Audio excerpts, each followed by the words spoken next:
So here we go, up against Alfredino. Game number 2, we're just practicing, and I've gone for a full-out Air Force. He's gone for a full-out Archer build with a ton of Peasant Mob. Pretty interesting, loads of Grail Knights. Alright, so, how do you deal with this many Archers? I do have Pendulums, but I don't know if that's enough to actually kill them all off here. He has a pretty small front line, so if I can kill that off, that would be pretty beneficial. But I need to use my Air Force to my advantage here. The Vargeist could probably push back the Archers fairly well, but I'm already taking an initial charge from Cavalry, and that's just due to a bit of miss micro here with my flying troops. They should have been here yesterday to defend this charge. I didn't take a whole ton of damage since Alfredino didn't commit fully. But it's still pretty brutal. And now that my Air Force is actually here to countercharge, that puts me in a bit of a safer position. Now the Fey Enchantress, she's going to be a bit of a task to take out. But if I land a Terrorgeist and my caster on top of her, I might be able to put in some pretty decent damage there. The Vargeist can go ahead and pressure the Archers, and we'll see how that goes. My Lord has his Dragon Breath in case these guys get surrounded by Cavalry. So if I can actually pick her off, that would be pretty good, but she gets a pretty nice disengage. Still though, one benefit that I do have is that I can play pretty aggressively with my single entities here. The caster does get sort of dragged around a tiny bit, and the Archers are getting in a good amount of damage. My White King needs to get in there to start throwing down some Scab Scrats. The Vargeist, they're getting picked apart pretty hard. Now, there is a bunch of cavalry on this flank. Perhaps I can land in my Vargeists on top of them, but it's a bit of a risky proposition. As for the Archers, they are lining up slowly. I might be able to get a pretty nice pendulum on top of them. So let's go ahead and position for that. The Bretonian peasants too, I can cycle charge them with my Vargeists. That should be able to get a pretty fast route on them.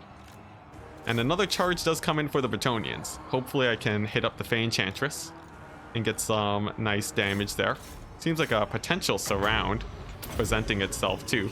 I'm going to move in my caster, and then we'll throw down a pendulum to try and deal with these Archers while I continue to surround the Fey Enchantress. But slippery as ever, she does manage to escape. And a bunch of knights do dive in right on top of my troops. Pretty scary. The Archers are firing in, but the Vargeist still manage to live. I've caught out a few of these knights, and I will be able to rout off one of the units of Archers, but that's definitely not enough to pull out a victory. What I really need to be doing here is killing off the Fey Enchantress, and that's going to be a bit of a task. Some more knights charge in onto my infantry, and let's see, you know what, I'm gonna throw down a breath attack directly on top of her. I'll see if that's enough to actually kill her. It looks like she does dodge though. Alfredino with the clean pull away does manage to keep her safe, but at the very least I have finally won the infantry fight. So my infantry can begin pulling in directly towards the Archers. Some cavalry moves in too to surround my Lord, but I have dragons at the ready with breath attacks, so she should be fairly safe. I'll move in the Terrorgeist, throw in the breath attack right into that blob, and looks like it gets, oh man, a lot of damage onto those Knights of the Realm, so not the worst case scenario. My caster manages to stay alive too, so we're doing okay. It's really just that these Archers are able to continue firing, but now with my infantry pushing towards them, I should be able to slowly get them further and further back towards the edge of the map. As for the Terrorgeist and my Lord, it looks like we might even get a few picks on cavalry here, which is very good for me, as once the cavalry is down, once the cavalry is down, then there's not a lot that the Bretonians can do to punish me aside from their Archers, but then I have the Vargolfs to shut them down. And I think I'm going to send them now, just to pin them down. As for my Lord, Alfredino has gone full ham to focus fire him. So by pulling him left and right, he will be able to dodge most of the attacks. And as long as he escapes, I think I'll be okay. Looks like another volley comes down, but he does manage to take off. And with the Vargeists now landed on top of these guys, I think things could start turning well in my favor as long as these archers actually rout off. As for my Lord, going to move in to Bret attack directly on top of the Fey Enchantress. And if this can actually take her out in this moment while the archers are busy, that's going to be absolutely huge for me. So it looks like the Bret attack did manage to get her to rout. That is pretty huge because now I just have to escort her off the battlefield. Let's see here. I still have my Terrorgeist. My Lord is still alive, but he's going to have to deal with a hail of bullets that are going to come in just a second. While poisoned too. Means that he's going to be slowed down by quite a bit, but it's so important that I actually chase off the Fey Enchantress here. I'm just going to commit him fully, and hopefully he can chase her off without dying. No guarantee though, and looks like he might just be able to weather the storm and pull through. It looks like so, as he does just barely manage to dodge most of the archer fire. Let's see, how's his HP doing? He's at 600 HP, he's getting quite low. And the Fey Enchantress does come back. That is pretty brutal. She heals herself. And will my Lord actually be able to take her out? If he doesn't, then that might actually be game outright right then and there. And there we go. I think she does actually manage to just barely slip out of there. That is absolutely terrible. What would have been a really good situation for me suddenly getting very bad since I was not able to chase her off and I sacrificed my Lord to do so. Definitely a misplay. And now I'm just going to have to try and recover from that situation. It seems like the slow effect is just absolutely terrible when it comes to attempting to dodge here. And oh boy, that's likely gonna be game. However, a Bret attack does land. I will be able to charge the Fey Enchantress and take her out. But even so, I don't know if that's going to be enough. Even if I get a pick here, there are just so many archers left. I would expect most of my army to get kited out. Still though, we'll try our best. I'll try chasing her off with my Lamian Lord, but my Terrorgeist goes down. And that's going to be GG. I think it was a big misplay with my Lord trying to chase her off. I thought that the dragon would be more maneuverable, but sadly not enough. I should have sent the Lamian Lord instead. Or just let her run away. I caught a good amount of the cavalry, and as for the Vargeists, I don't know how I feel about the Vargeists. They didn't feel like they were really good at countering the cavalry. And with an air superiority, I still couldn't do much against these guys. The best option to deal with them instead, I'm not sure. If there's suggestions in chat, I will gladly take them. But GG for now. But here we go, another Beastmen game versus Alfredino's Wood Elves. I'm trying my best to try and defeat it, and this time around it looks like we've got some Glade Riders, loads of infantry, and some Wild Riders. He's pulling immediately to the right. I will do the same, and instead of going at a 45-degree angle, I'll pull at the same speed Alfredino does, just so that my army keeps up with him. My Ungors are moving a bit slower than these Blade Singers, but I think I'll be okay. He threw down a buff on top of them, giving them more weapon damage. So cool. Now, right off the bat, these Glade Riders are going to be a bit of a problem. They extremely outrange my skirmishers, and I need to be dodging their shots as much as possible. They move in very close to make sure that the volleys actually connect, and I'm going to have to pull away a tiny bit. In the meantime, my other skirmishers can hit up the War Dancers, and there's no real need for me to engage right now. Instead, I'd much rather just sit back, relax, and Spirit Leech his cavalry. The infantry really isn't too much of a problem. So Alfredino, looking like he doesn't really want to take the fight. I'm actually pretty okay with that. I don't really want to take much of a frontline engagement either. And there we go. With the Wild Hunters of Kronos coming in close, this is a pretty good time to throw down the Spirit Leech. It connects. And that's going to be some pretty good initial damage. Not to mention I have my Cycle charging at the ready. And even some Vile Tides to hit up these Blade Singers. That should be able to get some pretty nice value off. It does. And the biggest threat here are these Glade Riders, so I'm just going to be microing as much as possible to negate their damage. And that seems to be working out okay. Ooh, alright. So finally, things are looking up. I'm going to move up my caster for another Spirit Leech. And eventually these guys are going to run out of ammunition. They may be able to slowly pick away at my Centaurs though in the meantime. But yeah, if I can actually push them to run out of ammo, that would be a very good situation for me. Let's see here, my caster, he needs to get another Spirit Leech off. Let's go ahead and move him up. I'll hit up these Wild Hunters again. And then just keep pulling away. As long as Alfredino doesn't want to engage, we are good to go. But these Wild Riders are coming in close. They might even make a dive in for my troops. Still have to pull in some cavalry to support. Mogre too needs to be available. But it looks like we're doing okay. I am trading up fairly effectively here, just because of my magic. Let's see, what spells does he have? He just has Drycha, which means that there's no healing for the Wood Elves either. So, yeah, we should be good. A lot of the times, in fact, I feel like I win games versus Alfredino by just weathering the storm of his skirmish play. And then just trading out value wherever I can. So, we'll see if I'm able to pull through this time around. He's just constantly cycling around, not taking an engagement. So it's just going to be a really long skirmish game. But he will run out of ammunition eventually. Alright, so let's continue pulling in. Just dodging shots, and I don't really want to Spirit Leech these Wild Riders.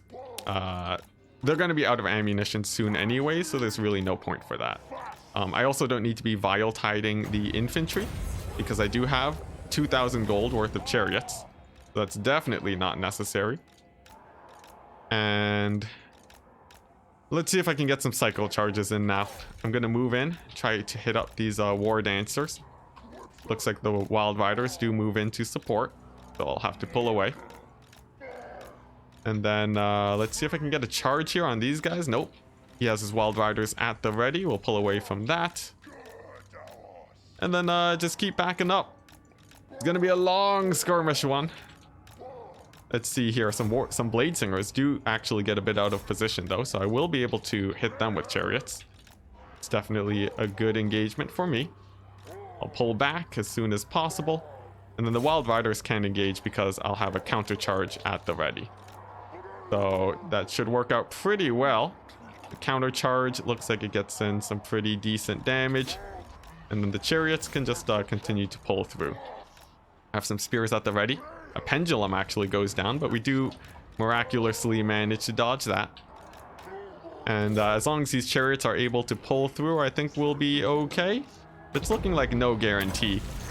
In fact, there's a ton of Wild Riders here, and I'm going to need to use a Vile Tide to take them out. It does look like that does do quite a bit of damage, though. And that's pretty good for me.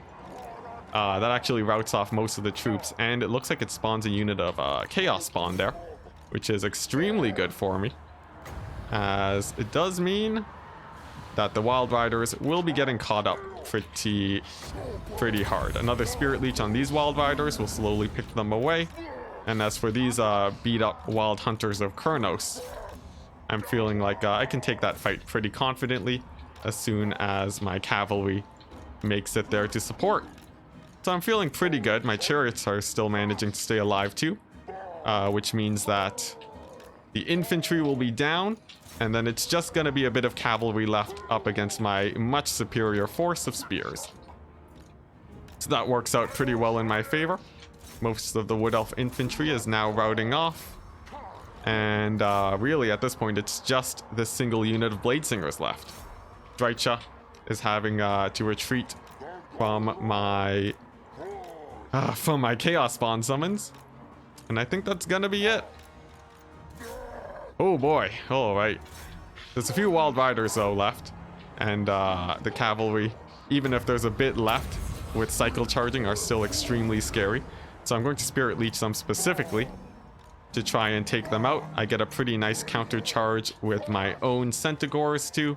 I've routed off these Wild Riders, and I guess that's gonna be it. Just yeah, we finally killed off all the Wild Riders.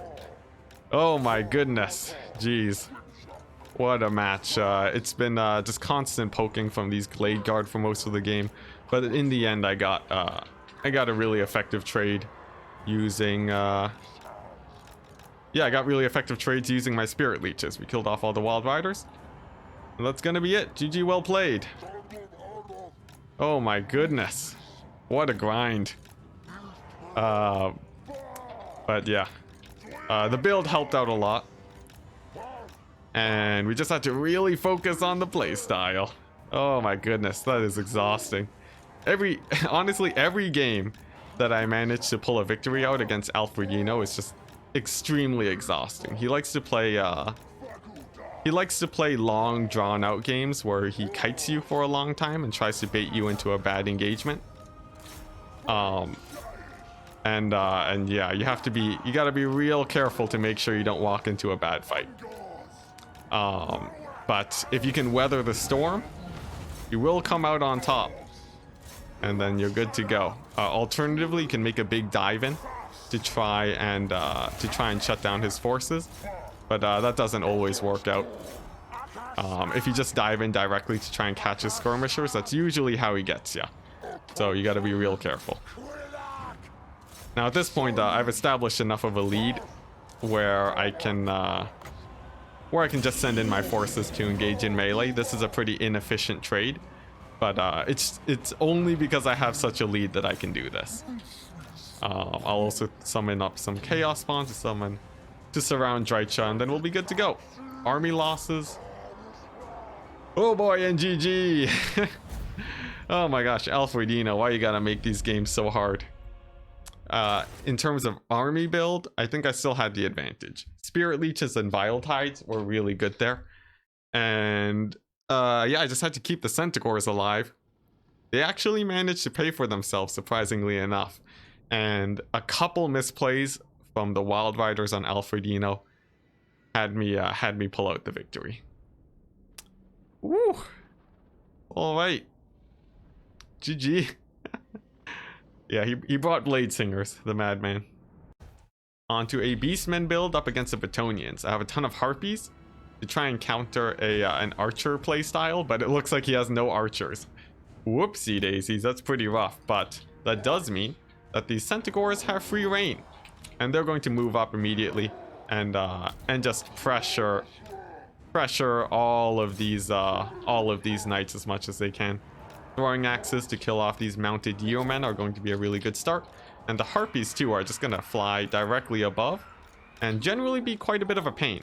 What they actually provide is that the Harpies, they make it so that the cavalry can't really cycle charge, not at all really, as any cavalry that attempts to cycle charge will get caught by the Harpies and just shot in the back. So despite there being no archers, the Harpies still have quite a good use, although rather expensive. But the fact that there aren't archers does mean that these Centaurs, they have full reign. I'm getting really good damage onto these Knights of the Realm, and even possibly some good cycle charges onto these Bretonian peasants. Let's go ahead and do that. Some Knights do decide to pull through and get close to my infantry, but I have Minotaurs at the ready, so we avoid most of that damage. And I'm going to be pulling over to the right, away from all of this infantry. The Knights of the Realm do engage, but I have the Minotaurs here. I don't really have any Harpies to actually help out, so that's a bit unfortunate.